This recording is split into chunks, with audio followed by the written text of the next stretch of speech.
Apa yang akan terlintas dekat fikiran korang bila terdengar pasal negara Korea Selatan? Jap. Bukan Korea Selatan lah. Korea Selatan tu yang K-pop tu kan? Blackpink, Running Man, BTS apa semua kan? Sorry. Bukan Korea yang tu. Korea yang tu lain guys. Tapi Korea Utara ataupun dalam Englishnya North Korea. Yang ni baru betul guys. Korea Utara, North Korea. Yang ni. So guys, apa yang akan terlintas dekat fikiran korang bila dengar pasal negara ni? Yes, absolutely, betul. Korang mesti akan terfikir tentang pemimpin diorang yang cukup terkenal tu kan. Tak lain tak bukan Mr. Kim Jong-un. Memang famous gila dia dekat dunia ni dengan cara pemerintahan dia tu. Selain tu apa lagi? Yes, semangat patriotisme yang sangat-sangat dahsyat. Cara diorang cintakan negara tu memang lain macam tau. Tak tahulah sama ada cinta betul-betul ke ataupun cinta yang terpaksa. Part yang tu aku tak sure, tapi kita boleh nampak dan kita boleh dengar lah semangat diorang ni. Kau diorang bagi guys. Okey, dipendekkan cerita, aku rasa negara Korea Utara ni bagi kebanyakan kita adalah merupakan salah satu negara yang tak masuk akal dalam dunia ni. Kehidupan penduduk-penduduk dekat situ kalau kita baca dan kita dengar memang sangat-sangat dikawal oleh pihak kerajaan dengan segala peraturan yang pelik-pelik, dan salah satunya adalah sambungan talian internet tak ada ataupun limited untuk rakyat-rakyat diorang. Segala informasi dekat dalam negara tu dia punya saluran mestilah hanya dari pihak kerajaan sahaja tau. Satu sumber tu je guys. Nak gunting rambut pun hanya ada beberapa fashion sahaja yang dibenarkan kalau tak silap aku lah, dan ada lagi beberapa perkara yang tak masuk akal dalam dunia kita yang semakin moden ni. Dan macam apa yang aku boleh simpulkan tentang negara ni, rakyat mereka diperintah secara diktator, secara kuku besi, whatever you want to call it. Tapi untuk video kali ni aku bukanlah nak ceritakan keseluruhan tentang negara ni tau, tapi aku just nak menghighlightkan tentang satu sistem perhambaan moden dalam institusi kerajaan negara Korea Utara yang di mana ianya perhambaan untuk kaum wanita sahaja.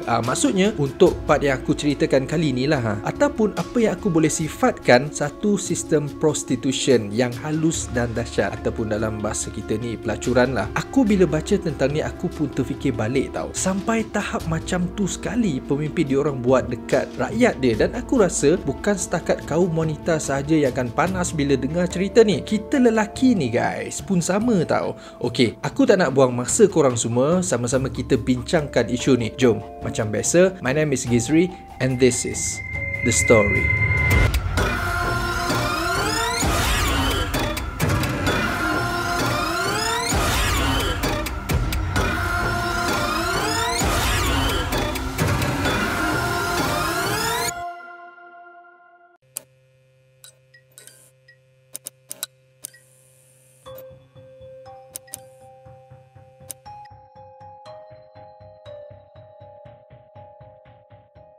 Pleasure Squad ni merupakan satu squad yang hanya terdiri dari kaum wanita sahaja tau. Memang tak ada orang lelaki dalam squad ni. So mesti korang terfikirkan apa yang Pleasure Squad ni buat. Adakah diorang ni macam squad untuk merisai ataupun squad yang untuk pergi berperang?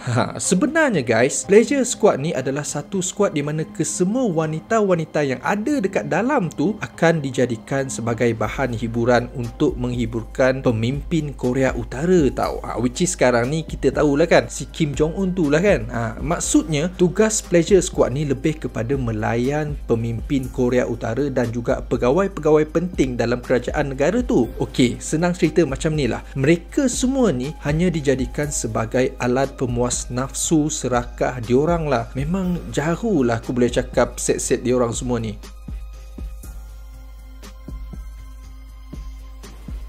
Dan untuk pengetahuan korang, Pleasure Squad ni sebenarnya telah dibentuk pada sekitar tahun 1970-an oleh anak kepada Kim Il-sung, iaitu pemimpin Korea Utara pada waktu tu yang bernama Kim Jong-il lah. Kim Jong-il ni waktu tu dia belum jadi presiden guys. Bapak dia yang jadi presiden time tu. Si Kim Jong-il ni lah yang telah mengasaskan Pleasure Squad ni semata-mata untuk mengambil hati bapaknya pada waktu tu. Biasalah, Kim Jong-il ni kira macam dia nak mengipas, dia nak membodek bapak dia supaya suatu hari nanti dia akan dapat mewarisi gelaran presiden tu. And Yes, bapak dia guys memang happy dengan apa yang Kim Jong Il ni buat. Dia sangat berpuas hati tahu dengan tindakan anak dia ni. Cara si Kim Jong Il ni membentuk pleasure squad pada waktu tu adalah dia akan pergi cari mana-mana perempuan yang menepati cita rasa bapak dia. Si Kim Il Sung ni lah, dia tahulah wanita yang macam mana si Kim Il Sung ni suka. Dia dah buat research dah pasal benda ni guys. Lepas tu, dia akan tempatkan ke semua wanita-wanita yang dia cari ni di sebuah resort kepunyaan bapak dia. And lepas tu, korang sendiri boleh faham lah kan, lepas dia letak perempuan tu dekat resort tu, tugas-tugas diorang ni adalah untuk melayan si presiden ataupun pemimpin Korea Utara pada waktu tu. Bermula dari zaman Kim Il Sung sehinggalah ke zaman Kim Jong Un, iaitu presiden ataupun pemimpin Korea Utara sekarang ni. Modus operandi diorang ni sama je guys. Cuma jenis-jenis wanita tu je yang lain tau. Setiap seorang daripada mereka ni mempunyai cita rasa yang berlainan. So maksudnya di sini, setiap wanita yang akan menyertai pleasure squad ni pun lain lah kan. Zaman Kim Il Sung lain type yang dia nak, zaman Kim Jong Il lain, dan sehinggalah ke zaman Kim Jong Un. Cita rasa diorang ni tak sama, lain-lain tau. Dan cara mereka semua ni, maksudnya pihak yang berkuasa dekat Korea Utara tu, diorang akan hantar orang-orang mereka ni ke seluruh tempat, bahagian pelosok daerah yang ada dekat dalam negara tu untuk tujuan scouting. Scouting ni kira macam diorang pergi meninjau lah kan. Diorang akan pergi ke tempat-tempat ni, and then diorang akan cari ke semua wanita yang boleh dijadikan sebagai pleasure squad diorang. And then lepas je diorang jumpa wanita-wanita yang diorang tengok macam cun, cantik, menepati cita rasa pemimpin diorang, pihak yang dilantik oleh Presiden Korea Utara ni akan menawarkan mereka semua ni untuk masuk ke dalam pleasure squad. Dan keselaluannya guys, diorang ni akan pergi ke sekolah-sekolah di Korea Utara tu sebab mereka akan rekrut wanita-wanita yang berusia dalam lingkungan 16 tahun tau. Seawal usia tu guys, remaja lagi. Apa yang kita selalu cakap, time-time budak ni baru naap lah kan. Pada waktu tu lah diorang akan rekrut perempuan-perempuan semua ni. Dan selepas dia diorang pilih wanita-wanita yang diorang nak ni, diorang akan inform dekat parents, diorang akan inform dekat mak bapak wanita tu yang anak mereka ni nanti akan menyertai kerajaan Korea Utara. Dan yang peliknya guys, kebanyakan mak bapak wanita yang dipilih ni macam happy tau kalau anak diorang ni dipilih untuk berkhidmat untuk kerajaan, berkhidmat untuk negara. Diorang akan rasa bangga, dan mak bapak perempuan-perempuan ni akan diberikan penghormatan oleh pihak kerajaan utara. Tapi aku tak sure lah kan, sama ada diorang ni tahu ke tak apa yang anak diorang lakukan nanti, ataupun mereka sebenarnya tahu tapi nak tak nak sebab terpaksa, diorang terpaksa relakan juga guys. Tapi guys, tak semua perempuan yang ada dekat dalam Korea Utara tu dipilih untuk dijadikan pleasure squad diorang. Diorang sebenarnya ada interview tau. Diorang ada buat interview untuk perempuan-perempuan ni, and then diorang ada buat exam juga. So perkara yang first kali diorang akan buat adalah pihak kerajaan Korea Utara ni, diorang akan cek latar belakang keluarga perempuan-perempuan ni sama ada menepati piawaian diorang ataupun tak. Diorang ni ada piawaian tersendiri tau. Salah satunya adalah kalau keluarga perempuan yang dipilih ni ada sejarah yang mana diorang pernah escape ataupun melarikan diri dari Korea Utara, pihak kerajaan secara automatiknya akan reject perempuan-perempuan ni, which is a good thing lah untuk aku sebab kira selamat lah kan perempuan tu. Perkara yang keduanya pula adalah pihak kerajaan Korea Utara ni, diorang akan buat physical test dekat perempuan-perempuan ni, dan tujuan mereka buat physical test ni adalah nak tengok sama ada perempuan-perempuan ni sihat ke tak, ada sakit ke tak. Kalau ada sakit, nanti susah jugalah untuk diorang kan. Lebih kurang macam tu lah apa yang diorang fikir. Dan part yang paling penting bagi pihak kerajaan Korea Utara tu adalah, korang nak tahu tak apa? Yang paling penting bagi mereka ni, perempuan-perempuan ni mestilah perempuan yang belum diusik lagi tau. She must be a virgin, ataupun perempuan yang masih dara lagi. Diorang nak perempuan-perempuan yang jenis macam ni tau guys. Kepala otak berjambul diorang semua ni. Aku rasa nak hempuk je tau dengan spana kepala diorang ni. Kalau aku hempuk nyawa kau karam, lupa nyawa kau karam. Selain tu guys, diorang juga akan pastikan yang perempuan-perempuan ni tak ada parut dekat bahagian tubuh badan diorang tau. Kalaulah ada parut, kemungkinan perempuan ni akan di reject juga.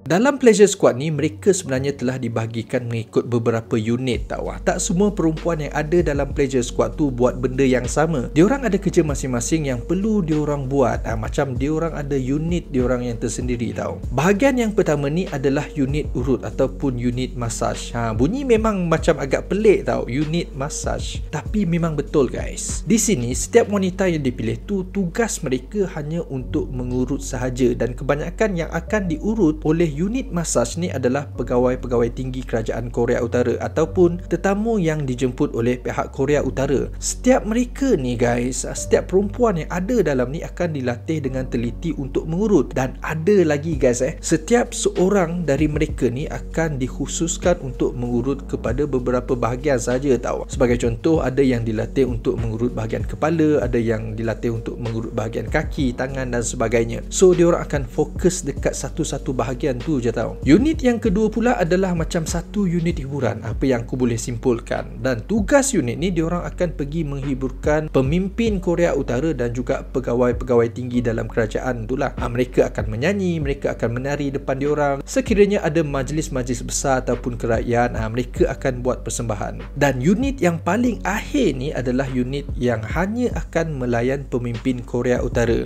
Korang pun faham lah kan istilah melayan ni. Dalam erti kata lainnya adalah mereka di dalam unit ni digunakan hanya sebagai alat pemuas nafsu diorang je tau. Ni yang aku cakapkan awal-awal tadi, dijadikan sebagai hamba seks oleh pihak kerajaan Korea Utara. Bila kita dengar, kita baca benda ni, memang panas juga sebenarnya guys. Dan untuk pengetahuan korang, unit ni lah yang paling rapat dengan pemimpin Korea Utara. Sebab ada sejarah tau dalam unit ni di mana wanita tu ataupun seorang perempuan tu pernah dijadikan isteri oleh pemimpin Korea Utara.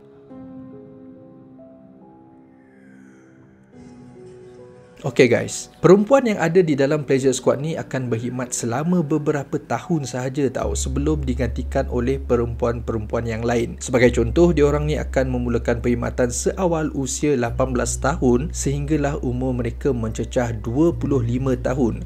So diorang ni macam tak akan kekal dekat situ dan diorang akan berpencen guys kiranya mereka mencecah usia 25 tahun. Tapi guys, korang mesti fikirkan, sebaik saja diorang ni tamat perkhidmatan tu mesti dah boleh pergi mana-mana kan. Aku pun sebenarnya fikir benda yang sama juga. Hakikatnya guys, tak. No. Kesemua wanita-wanita ni akan disuruh berkahwin dengan pegawai-pegawai kerajaan Korea Utara tau. Cara dia macam ni. Setiap seorang dari perempuan ni, diorang akan dibagikan gambar and then diorang kena pilih diorang nak kahwin dengan siapa. So dalam gambar tu nanti diorang akan tunjuk lah, aku nak kahwin dengan lelaki ni. Dan lepas diorang pilih ni, pegawai tu lah yang akan menjadi suami wanita-wanita ni. Benda berkahwin ni adalah disebabkan pihak kerajaan Korea Utara tu diorang macam tak nak tahu segala information mungkin melibatkan benda yang sulit, rahsia kerajaan terlepas kiranya perempuan-perempuan ni dibenarkan pergi or balik ke tempat masing-masing. Sebab guys, benda-benda macam ni pernah dibongkarkan oleh seorang wanita Korea Utara tu sendiri yang pernah terselamat dari menjadi Pleasure Squad ni. Dia kira macam jadi whistleblower lah untuk Pleasure Squad ni, bagi tahu segala apa yang pernah dilakukan oleh mereka yang pernah menjadi Pleasure Squad. Dan untuk pengetahuan korang juga, mereka yang dipilih untuk menjadi Pleasure Squad ni tak dibenarkan untuk menghubungi keluarga masing-masing sepanjang tempoh berkhidmat tu. Okay, korang bayangkanlah berapa lama tu, 18 tahun sehingga 25 tahun. Tu belum tentu lagi tau, sebab 25 tahun tu dia kena paksa kahwin lagi kan. Memang lama guys, diorang tak contact dengan family diorang.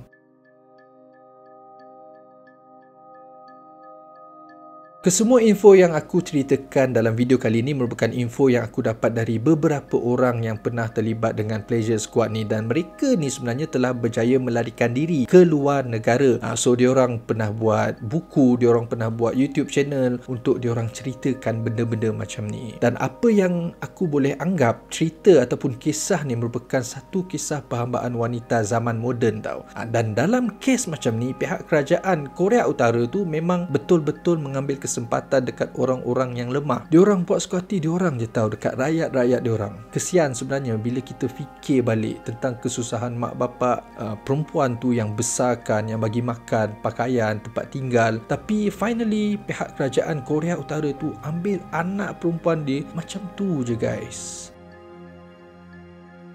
So guys, aku rasa setakat ni saja untuk video kali ni. Terima kasih kepada korang yang sanggup tengok video ni sampai habis. Aku mengucapkan terima kasih di atas masa korang. Thank you so much. So hit that like button if you like this video, share it to your friends and your family. Subscribe kalau korang belum lagi subscribe channel aku, and I'll see you guys again in the next video. Peace.